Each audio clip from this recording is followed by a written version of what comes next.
Olá, aqui é a Pilar e este é o podcast da Conexão Agile, o podcast em que abordamos temas relacionados ao mundo do gerenciamento de projetos, inclusive tudo o que pode e vai dar errado.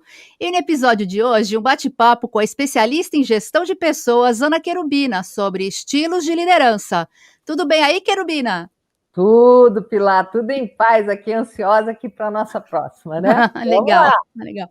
vamos fundo. Então, Querubina, a liderança está presente em todos os momentos e situações, seja na vida pessoal ou organizacional. Mas Deveria, né? deveria.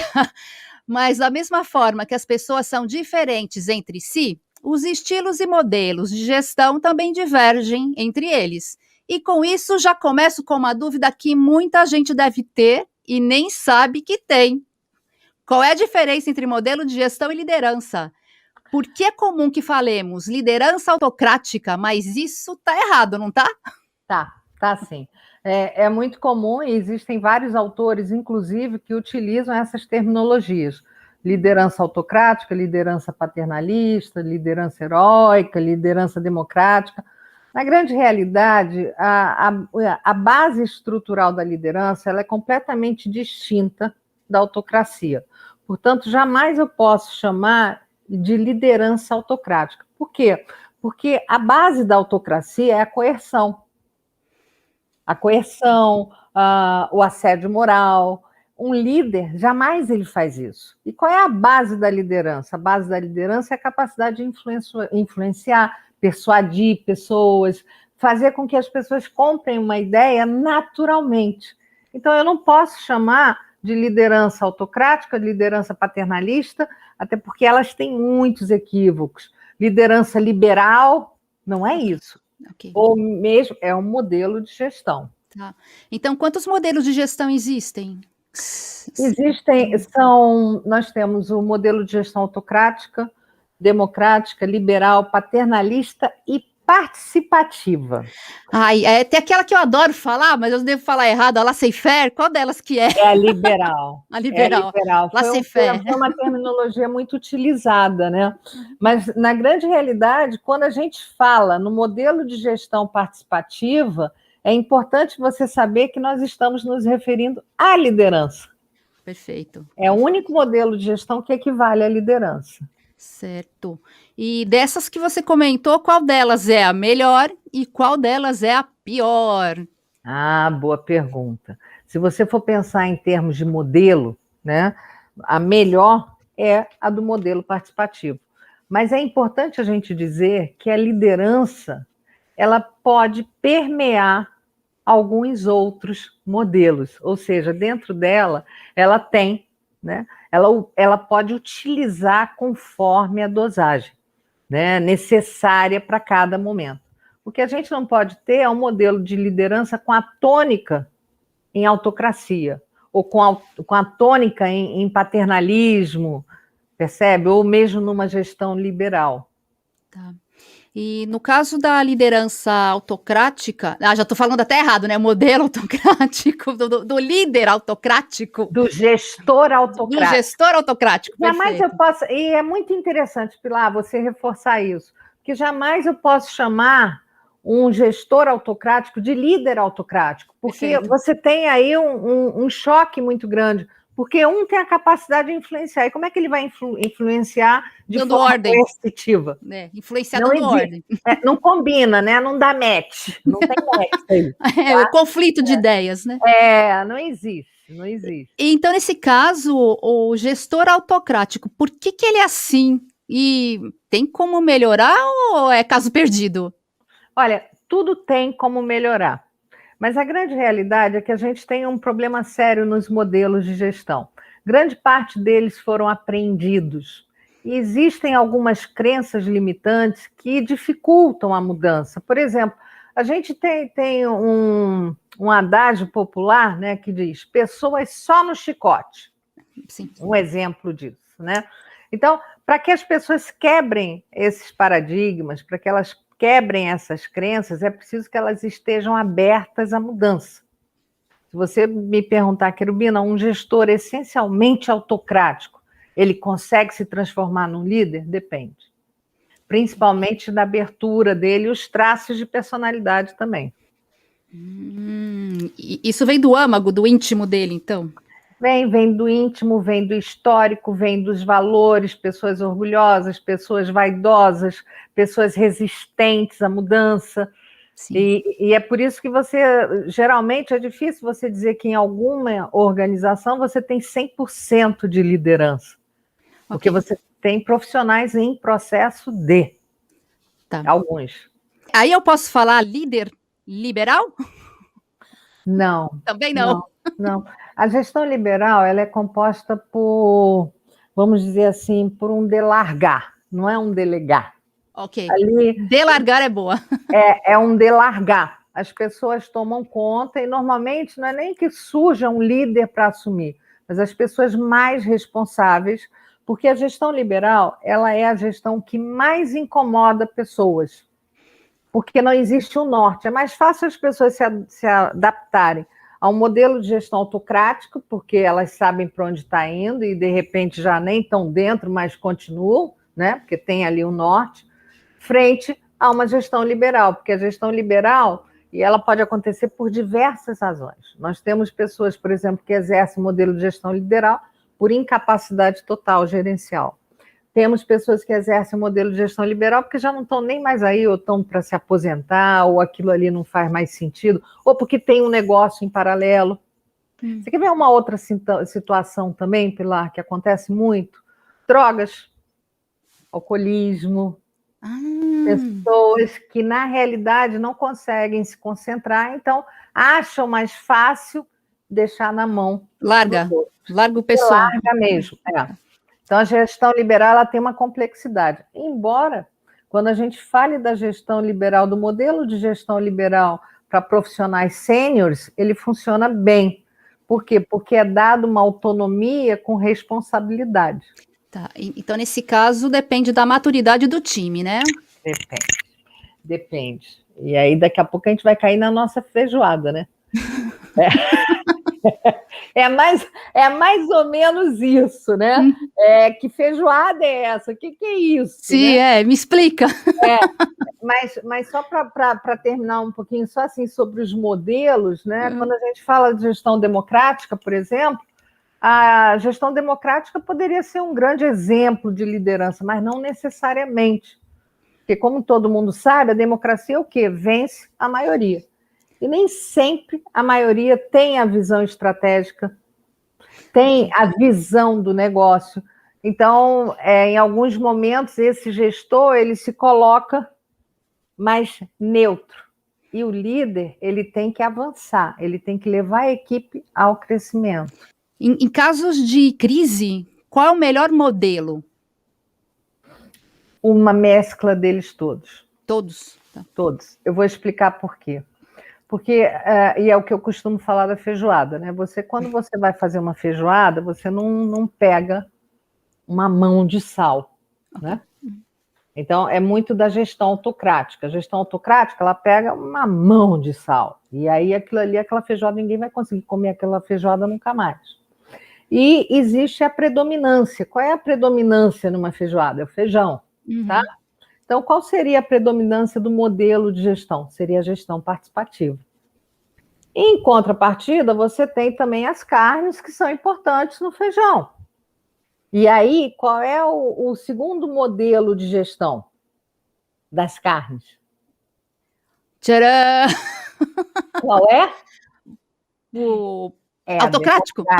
A democrática. Democrática? Democrática. Quase. Vamos lá para os ingredientes da feijoada. Nós temos o feijão, nós temos as carnes, nós temos os embutidos, nós temos o sal. Querubina, então, só você sabe cozinhar, eu sou zero à esquerda. Tudo bem. A feijoada eu nunca fiz, a moqueca eu até faço, mas tudo bem, vamos parar, né? Vamos falar sobre isso. E em se tratando desses 5 modelos de gestão, é importante que haja uma mescla, porque dependendo da maturidade, do profissionalismo mesmo no qual você está inserido, daquela equipe, em alguns momentos você tem que ter uma pitada de sal, que é da autocracia. O modelo paternalista, nós não falamos sobre ele, que é o outro modelo de gestão. É o autocrático, paternalista, democrático, liberal e participativo. Perfeito. E o paternalista, ele é um modelo que, a priori, ele é o modelo que mais prejudica as pessoas. Por quê? Porque, normalmente, o gestor paternalista, ele acha que aqueles que estão subordinados a ele não precisam de nada. Quer ver uma característica de um gestor paternalista? É aquele que a gente olha assim, puxa, como é que o fulano mantém aquela pessoa na equipe dele? Trata mal as pessoas, mas aí o gestor olha assim, ele é arrimo de família. Ah, entendi. Eu não posso fazer isso com ele, né? Uhum. Ele enxerga quem está fazendo é a própria pessoa, com ela mesma. E se você protege um mau funcionário, os funcionários que estão trabalhando ficam com raiva. E isso acontece muito, Pilar. Isso acontece muito. Mas, em contrapartida, o modelo de gestão paternalista ele tem uma coisa que ele é muito interessante, que é o acolhimento. Okay. Então, e é o que eu chamo dos temperos. A autocracia é a pimenta, o sal. Então, você tem que ter cuidado para você não salgar. Os temperos também, você tem que ter bastante cuidado, porque ali tem pimenta, tem louro, tem tudo que você possa imaginar, que é o acolhimento. Você também não pode acolher demais para que as pessoas não assumam a sua parte dentro do trabalho, dentro da equipe. E também não pode largar demais, porque senão fica todo mundo perdido. Não. E aí vem um terceiro elemento da feijoada, que são os embutidos. Eu não gosto nem de todo. Feijoada é complicada. E qual é o tipo de gestão? Participativa é em torno de 55% de feijão, 20% de carne, não é isso? Nós já temos aí 75%. Vamos colocar mais 20%, mais 20% dos embutidos, que é a gestão liberal. Perfeito. Que é para o pessoal mais de maturidade, né? Com a equipe mais madura. Sim, pessoal então, que já performa bem e não precisa... Não tem dúvida, não tem dúvida. E o acolhimento, aí você vai dizer assim, mas Querubina, então a gente tem ali um somatório de 100%, né? Considerando que você tem 1% da autocracia, que é o sal, e temos mais 4% dos temperos. Mas isso é uma regra? Não, isso não é uma regra, porque faltou um elemento nessa feijoada. Qual foi? Quem vai comer? A água. É verdade. Olha, tá vendo? Eu nem esquentava no micro-ondas, eu sei. Nem fica preocupada com isso. É a água. E a água é que dá o equilíbrio. Quando a gente experimenta, né, que a gente vê que está engrossando muito o caldo, o que a gente faz? A gente vai lá e bota um pouquinho de água. Bota mais água. Então, existem momentos que vai precisar um pouquinho mais de sal. Então, significa que, às vezes, o líder ele tem que ter tomadas de decisões mais fortes. Em contrapartida, na maior parte do tempo, ele tem que usar a democracia, que são as carnes, né? Que é essencial. E também o acolhimento, mas não é rígido. O que eu preciso ter a noção é que eu não posso sair de 1% da autocracia para chegar a 100%, porque aí eu vou desgraçar a minha gestão. Sim. E aí é quando a gente tem um líder que consegue exercer de forma primorosa, é quando ele tem a habilidade para entender como o nível que a equipe se encontra, não somente em termos de profissionalismo, mas também de participação, de desgaste. Tem pessoas, às vezes, têm momentos, né, em função dos projetos, principalmente, que as pessoas estão desgastadas, né, ou seja, foram ao máximo, deram o máximo delas, então você baixa um pouco a adrenalina, né? Acolhe mais, reconhece mais. Deixa o pessoal respirar. Deixa o pessoal respirar. Isso é uma forma de reconhecer. Então, os modelos de gestão, eles se confundem muito com os tipos de liderança. Perfeito. E quando a gente fala de tipos de liderança, nós estamos falando de outros tipos. Bom, Querubina, e minha última pergunta, que essa daqui é complicada. O que falta nas empresas para que tenhamos mais líderes participativos? Olha, isso é uma questão, às vezes, estrutural. A cultura, ela é responsável por muitas questões, né? Principalmente no âmbito da gestão das áreas. Mas hoje, cada vez mais, as empresas buscam lideranças fortes, lideranças que deem sustentação às suas estratégias, ao seu propósito, aos seus valores.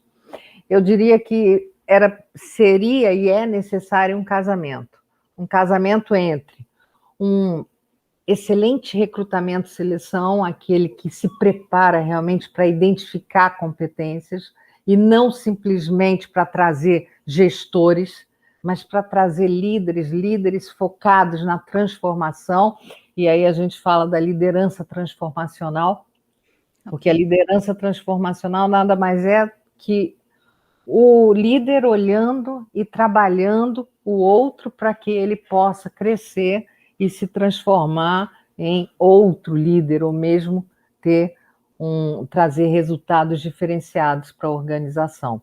Então, eu acho que em algumas organizações a gente não pode falar isso de forma generalista. Algumas organizações têm trabalhado isso com muito empenho.